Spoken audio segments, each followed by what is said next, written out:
Today on Huntley Hope, we look at homelessness in Canada. How do we turn the tide? Researchers say they have the answer to a national problem. Plus, affordable housing.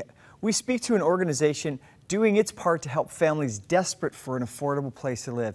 You know, you've got some numbers on this that are going to help us understand and really get a grasp on homelessness in Canada. Absolutely. You know, according to a 2016 study, at least 250,000 in this country experience homelessness in a year. That's 35,000 Canadians being homeless on any given night.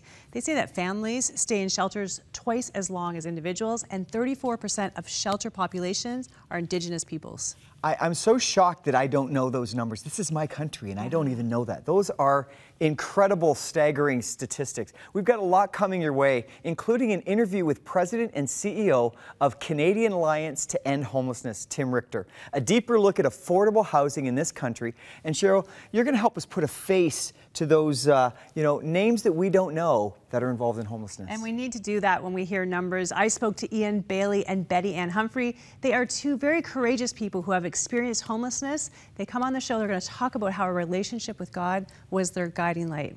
Here is Maggie with Tim Richter. Tim Richter is the president and CEO of the Canadian Alliance to End Homelessness. Prior to joining that organization, he was charged with leading the implementation of Calgary's 10-year plan to end homelessness, the first plan of its kind in Canada. Welcome, Tim. Thank you. It's great to be here. So, you know, a lot of people across Canada who work daily in tackling the homelessness issue have kind of been applauding the federal government with their last budget. $11.2 billion has been designated to help with affordable housing and deal with the homelessness issue, especially in northern communities. What are your thoughts about it? Well, you know, homelessness, modern mass homelessness in Canada was really created about 25 years ago when the federal government began withdrawing from affordable housing investment, began cutting transfers to provinces that cut welfare. And so for the first time in 25 years, the federal government isn't getting back into affordable housing investment in a meaningful way. They've promised about $11 billion over 10 or 11 years, which is, I think, the largest investment in homelessness or in housing and homelessness in over 25 years. So it's, I think it's a really good start. How important is affordable housing in changing the trajectory of a person's life who is, you know, in that category of being hidden homeless or actually homeless on the streets? Well, you know, one of the arguments we've been making with the federal government that they need to prioritize people for whom the lack of housing can be a matter of life and death. So, you know, at its most basic, the lack of a home can be lethal for a lot of people. But a home is your foundation, right? It's from which you can gain or maintain your health. You can gain or maintain employment.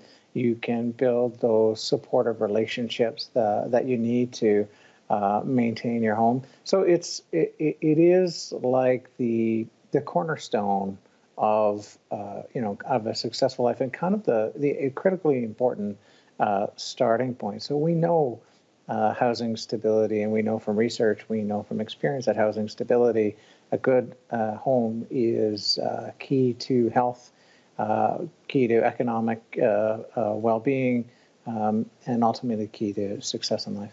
Now, StatsCan reports that 8% of Canadians aged 15 and over reported living in a situation of hidden poverty. These are people that, you know, might be living on somebody's couch, might not even be able to buy a house or rent. We've seen a change with Calgary. We've seen homelessness down by 11.4%. What was Calgary doing that's, you know, right on point that we need to, across the country, echo and repeat? Well, you know, Calgary's not alone. What's interesting is here in Alberta, we've seen a lot of success in preventing and reducing homelessness. You mentioned Calgary had the fastest growing rate of homelessness between 1992 and 2008 in the entire country, and has now sort of begun to bend that trajectory down and achieved an 11% reduction since 2008. But you look at Edmonton to our north, and, you know, being a Calgarian, I always hate to, you know, give Edmonton credit for anything, but, you know, they've reduced homelessness 46% in 5 or 6 years. You know, Lethbridge, just to the east of us or southeast of us, has reduced homelessness over 65%, and Medicine Hat is very close to being the first city anywhere in Canada to eliminate homelessness. So what they're all doing, they're focusing on housing and support and focusing on ending homelessness versus managing the problem. You know, when we as Canadians and faith communities realized that people were beginning to experience homelessness, we responded with emergency services. We responded with shelters and soup kitchens and other supports. But the critical shift we need to make, and what the cities getting success are doing, is shifting from managing homelessness to ending it, to moving people directly from the streets into housing. And those folks, one of the things that's interesting about homelessness, and you mentioned hidden homelessness, well, for the vast majority of Canadians, 85%, that experience homelessness. Of the 235,000 different Canadians who experience homelessness in a year, 85% of them, it'll be really brief. It could be a day, a week, a month, and they cycle in and out of homelessness, that ongoing housing instability. So that's, again, where the federal government investment in housing and housing supports will be really important. That's great insight. Thank you again, Tim. Our time is up, but thank you for that insight and just giving a snapshot of what our country looks like when it comes to homelessness. You bet. Stay with us. We'll be right back.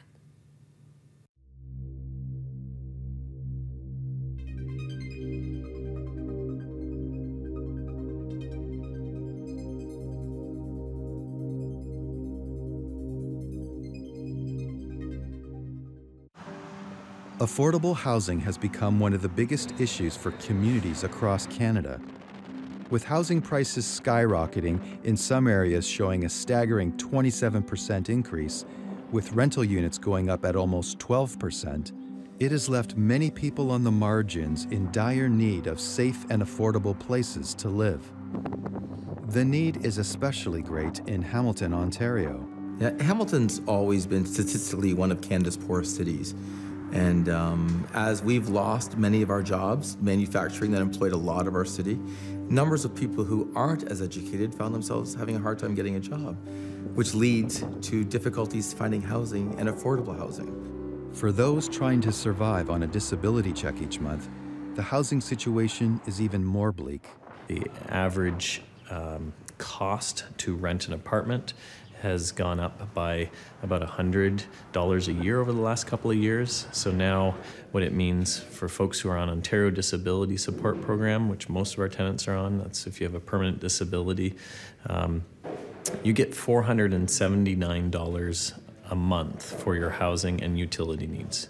For about $750, you could find a basement apartment that had no windows, or a basement room with no windows, maybe an access to a bathroom down the hall. And so you can see the disparity between what people have to spend and what the market has to offer. So on the affordability side, it's catastrophic for folks.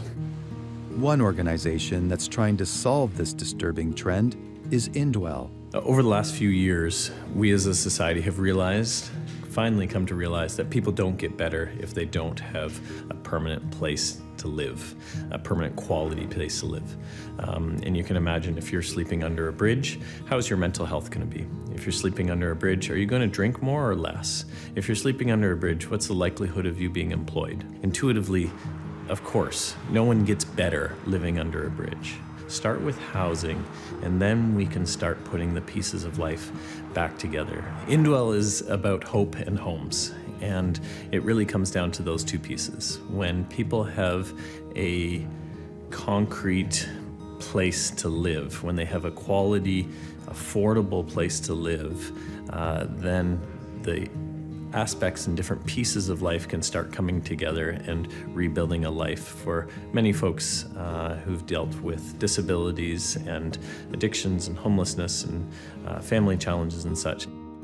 It all started more than 40 years ago when John and Cindy Prinzen opened up their home to those desperate in need. It really came out of the time where Mom and Dad belonged to the Christian Reformed Church, and some of the church members had children that were, diagnosed with mental health and living in the institutions, and this was a time where it was deinstitutionalization, so, where did they go? Home may have not been an option for whatever reason. So that's how it came through, and the church became very involved with that. Eventually, a team of people set up a small group home in West Hamilton called Homestead Christian Care. By 2000, a new strategy was needed due to a growing need for affordable housing. Working with local communities, properties were purchased and renovated. Today, under their new name, Indwell has built a total of 410 homes for 440 people in Hamilton, Woodstock, and Simcoe, Ontario. We can't build them fast enough. Our waiting lists, depending on our program, but I would say overall for most folks is probably 2, 3, 4 years. When people are looking for a place that they can afford, that's sort of one of the primary drivers. But it's not just affordability. People are generally, they are done with some aspect of their life, whether it's they've been living in shelter and they don't want to be living in shelter anymore. They have been living in an unsafe, unstable environment, maybe with other people, roommates, fleeing bed bugs and pests in other apartment buildings. For the fortunate few that are granted a unit, these residents also receive the necessary support that they need. Our support is intended to help people get more connected, but our support also helps people get connected within the apartment building. And that's my favorite thing to see. I think that's a really, really strong thing, is when one neighbor can help another neighbor. And so our support helps to draw people to each other. For residents like Chris, living in a safe, welcoming community has given him hope. There's no drugs here, for example. People are really friendly here. Just everything, you have a different outlook in life. It just made me happier. It made me look forward to tomorrow. I was in a dark place, and now everything's bright. It's a whole different adventure. It's awesome. Independence actually isn't the goal. Full independence leads to loneliness. What we're interested in is actually interdependence.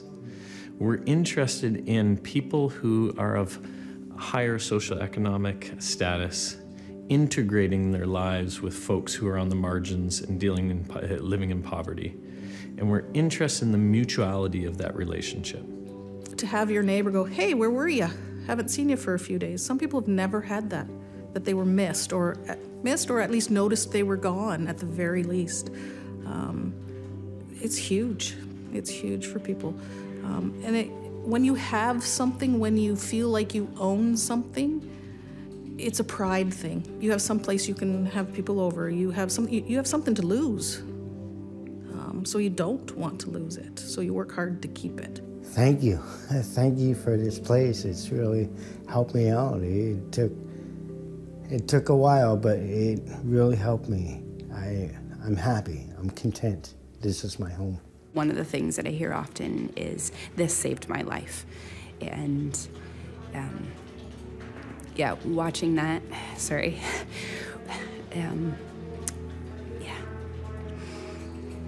there was just somebody who was supposed to move into our housing next week who just died. And we didn't get him in time. And super nice guy. Couldn't wait to get to know him. For Daphne and her mom, Cindy, who started this outreach with her husband, John, more than 40 years ago, seeing the growth and impact that Indwell has had on people's lives is still so meaningful. It's just the Lord has blessed us so much. In a very small way. He has provided for all these people.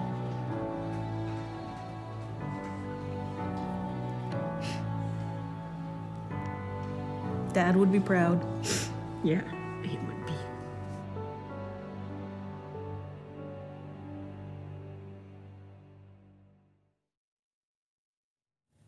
What a beautiful story. Well, we wanted to talk to people who are actually experiencing hidden homelessness. Two very brave people have agreed to tell us their story. Ian Bailey and Betty Ann Humphrey, thanks so much for joining us. Nice to be here. Thank you for being here. I want to just unpack your stories a little bit. So Ian, let's start with you. How did you begin to experience homelessness? It began around 2008, 2009. 2009, I had to leave work for depression and burnout. And during that time, it was work-related, but I had to get into a lawsuit with my company. I went 5 years without any income before we settled that. So I lost my house. Then it became, well, how am I going to, get housing? And it was just a rough road. I ended up being on the street. Like I ride a scooter. I am an amputee, and for months now, probably on a couple of different sessions, I was living on the street. I've been on the list through the city for housing since 2011, since I lost my leg, and probably still on the list. Wow. But I was given some information regarding Indwall. And, I sought them out, and it wasn't luck, as you and I know. It was definitely, somebody heard the prayers. And today I have a roof over my head. How tough? What a nice one. It looks beautiful. How tough is it to be on the street with a disability? It's a lot of challenges, lots of different challenges, but you worry about the cold at night. You worry about safety. Where can I plug my scooter in to charge it? Eating, cleanliness. Things. There's a lot of challenges, but you get resourceful, I guess. It's not a good situation, but you survive. Some don't. Yeah. Some don't. You have survived. But I have. Yes, I have. Betty Ann, what began your journey? Okay, my journey, I accepted the Lord as my Savior. So I know it's Him that guided me through every obstacle I had to go through. But I became ill with a mental illness, and I see that you have episode of that, so I don't feel alone. You're not but alone. Due to that, I lost my home, and I was hospitalized. And it was like God was moving me in the direction to people to help me, even though I didn't have anything. I had these people, right? Praise the Lord. And I went to the St. Joe's Hospital. I was there for 6 months. And they were waiting to diagnose me because I know something was wrong because I wasn't myself. And then they moved me from there to the YWCA, which was like a miracle. And I got a room there. And as I walk into the room, I said, Lord, thank you for this. This is my home. And they ended up renovating the place, and it's beautiful. It's living for those that don't have. And then my time was almost up at the YWCA, and I got a call from Indwall because I had put in an application there. And I was waiting and praying and, fasting as much as I can. And then I got a call, but I missed the call. And it was the weekend, and I was like, oh my God, Lord, what is this? Don't let, it could be a place. Am I going to lose it? Am I going to get it? My mind was just going on the rampage. And then the staff called me back on the weekend, and I was like, but they're not open on the weekend. How is this, God? And she said that we would like you to come in and view a place. And I went, and it was really small, but I said, this is home. The Spirit says this is home. And I'm grateful because I didn't have to eat out of garbage like I have seen. People on the street, cold, on the floor, no food. But the resorts are there. We have to start teaching from young resorts like these things because it happens where a home might be broken, someone being abused, and they have to leave, and the only thing they know is the street, so I was blessed. So you didn't actually live on the street, but you were close to it because you had housing instability. So how scary is it, wondering if you're going to have safe shelter? Goodness, it's like anxiety, having anxiety and no medication to take care of the anxiety, But the Lord put so many people in my life to make it possible for me. staff at Indwell. You know, I even started working at the YWCA where I used to live because I didn't have anywhere else to live. That's God. That's God. the power of God. When he tells me to jump, I jump because I trust him and I put my faith in him. And the enemy is a liar because the mental illness that the enemy have placed on me, I have to fight for these things. But God said, here, I give you such and such. You know, I give you Chris. There you go. You're working now. You know, I give you whoever it may be, but it's for a purpose, for me to be able to succeed and become who he wants me to come. Yeah, even when you couldn't take care of yourself, God was taking care of you. God was taking care of me because I never left him out. When I was a young child, I accept him. And he is the Lord Almighty God because he will not forsake you. I love your All you faith, have to do is call up on him and he shall enter. You know, Ian, if you ever need someone to pray for you, I'm thinking that you need to call up Betty Ann. Oh, I sit with Betty Ann at our church on Sundays. New Hope. So, yeah. Well, tell me, Ian, what do Canadians need to understand about this issue of hidden homelessness and the risk of homelessness that we don't? How does that process happen? How vulnerable are we? You know, if I could just relate it to quickly, in a matter of a day and a half, I'm going to refer to being an amputee. You don't know what hand you're going to be dealt from day to day, all right? But you have to play the hand you're given. And so this can happen to you. You can become unemployed, especially these days. Corporate takeovers and all this and restructuring. You know, you don't know what can happen to you. And how do you plan for that unknown? What happens to you mentally?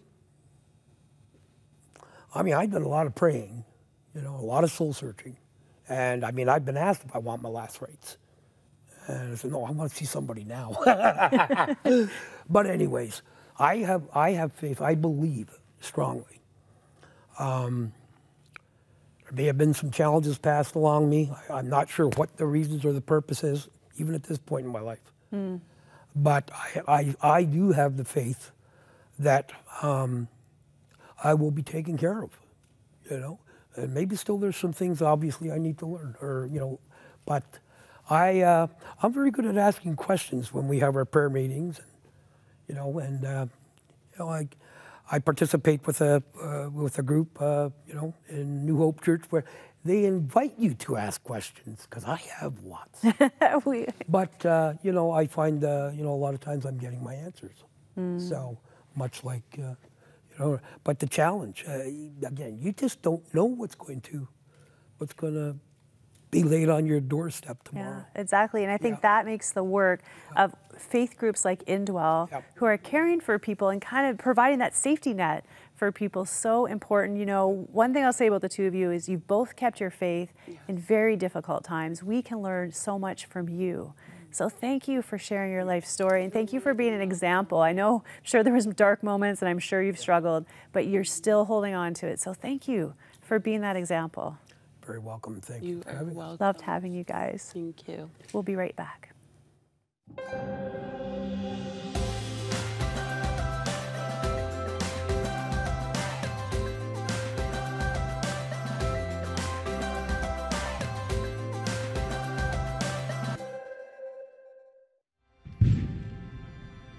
God's love is like a fire.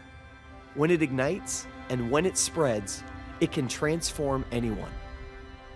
I called 100 Huntley Street the prayer line, and that was a real turning point in my salvation. We serve a God who can take the ashes, the broken pieces of our life, and he can make something beautiful. So I said, God, if you're this real, I will do anything that you want me to do. God's love story can inspire anyone to make a difference in the lives of people around the world. We are very sure, we are very optimistic about our future, because we know we will plant, we will have water to drink. You become influential by setting a new pace. The gospel is timeless. Every single person has a story, but we're all part of God's greater story, which is the greatest story of all.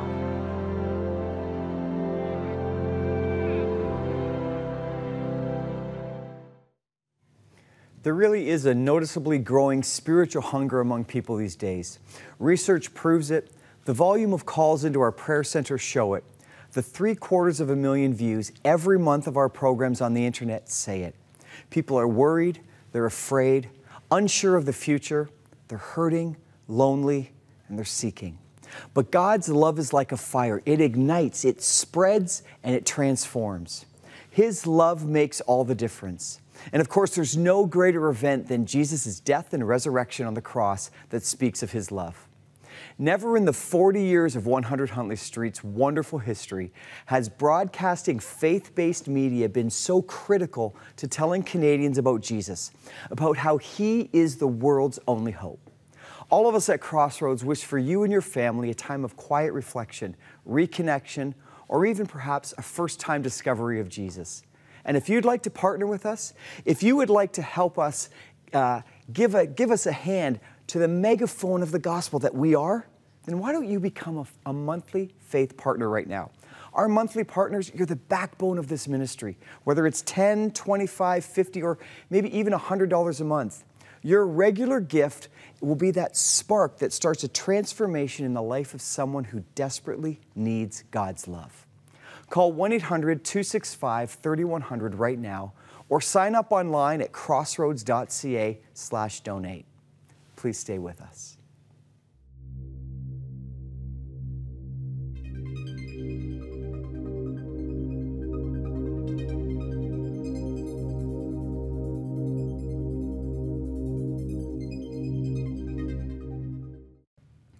Deuteronomy 15:4. You know, it's a scripture we saw on the screen a little earlier. It challenges us to think of a world free of homelessness. Is that even possible? Well, yeah, that's a great question. I don't think we can even start to work toward ending homelessness if we don't believe it's possible. And a lot of people are saying it is possible. It takes people that are committed. Affordable housing is a big part of that answer, giving people a place to live with dignity.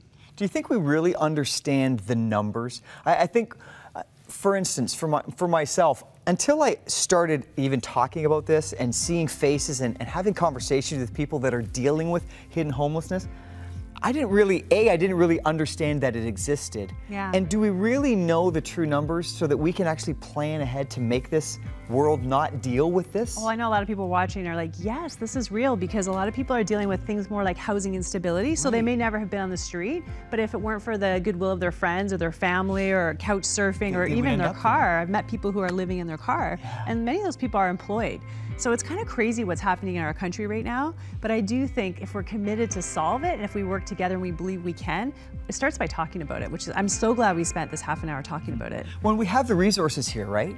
If we really know the stats, if we start to understand, if we start to put faces to those, you know, those people that we don't know who they are. Yes. If we start to see a face and a name, I think it'll change the way we feel about it. Oh, Ian and Betty Ann, their courage in coming on this program and talking about what happened to them, that is insane. I was so honored to get to meet them, and I think they really gave great, they put a face to the name and gave great insight. And if you're feeling that, call us, talk to us, keep this conversation going. We want to see it end if we can possibly do it. Absolutely. Thanks for joining us. Take care. Bye-bye.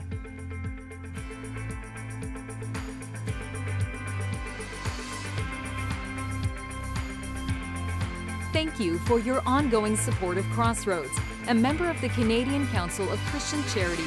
You can write to Crossroads, P.O. Box 5100, Burlington, Ontario, L7R 4M2.